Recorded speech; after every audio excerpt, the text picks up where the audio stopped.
lock, stock, and barrel. Hello and welcome to the Durham Talents channel. My name is Jesse Durham. For today's installment of our quote series, we're going to address the saying of lock, stock, and barrel. Now, it would seem that this saying is in reference to a musket. And if we could envision a musket here, the barrel, of course, that shoots the projectile is present. The lock is going to be part of the firing mechanism. And then the stock, of course, would be the wooden part that you would hold against your shoulder or your person to fire the weapon.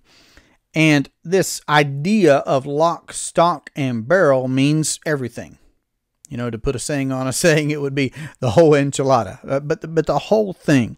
Now, and this is just a fun note perhaps, and I would suggest a great book. It's Carry On, Mr. Bowditch. Where I first heard the saying of lock, stock, and barrel was in reference to a business being sold, I believe it was. And they were just saying that, you know, everything from that business was being sold. And I did get the impression at the time that they were talking about the literal lock to the door of the building, the barrels of supplies, and the stock meaning all of the accoutrements, all of the materials or what have you of that particular business. The entire business down to, you know, the door key was being sold. So Carry On, Mr. Bowditch, great book. I really enjoyed it. I would encourage you to check that one out if you enjoy reading. But that was my first exposure to the idea. Now, it would seem like it might have been used as a saying all the way back to the 1800s, again, pointing back to when flintlock muskets would have been used. But in considering this idea of lock, stock, and barrel through an infinite banking lens, what it made me remember was how Nash would say everybody who is in business should be in two businesses. Whatever that business happens to be, you know, whether you're a contractor or a dentist or just what have you, whatever it is you're doing, whatever that business is, but also the second business being the financing of that business. Because your employees, your overhead, your business equipment, just whatever goes along with your business, how do you go about financing that? How do you go about financing paying employees or buying business equipment or expanding into, you know, a larger market share or footprint in what it is that you are doing? See, when you really think of the whole business, your whole business, lock, stock, and barrel, financing is a big part of that, a big part of that. And financing just is, banking just is, you know, we go about doing business one of two ways. Either we pay someone else interest on their terms and conditions, and we're beholden to them, whatever their limits are and paperwork, what have you.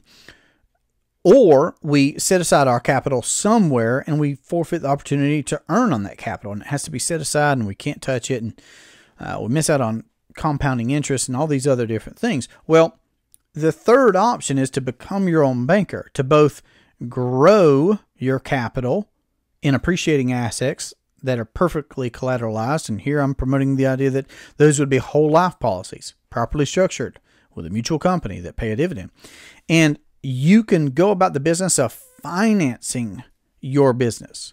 Now that is how you can approach, you know, dentistry or contracting or whatever it is that you're doing business-wise, whatever it is that you're doing leagues ahead of the average Joe that is in that same industry or in that same space or in that same business. So why not control and profit from the financing of what your business is?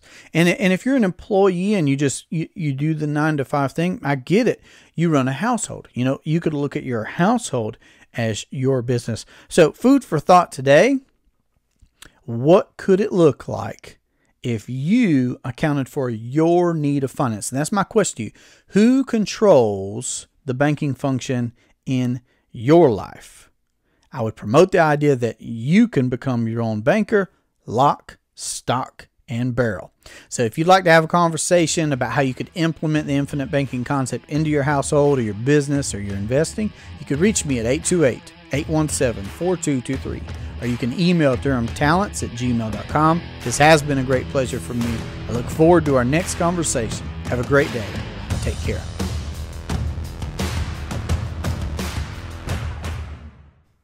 lock, stock, and barrel.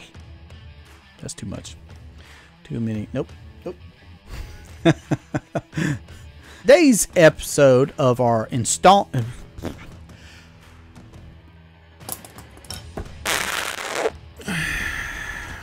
lock, stock, and barrel. Lock, stock, and barrel. Lock, stock, and barrel. Yeah, that's it.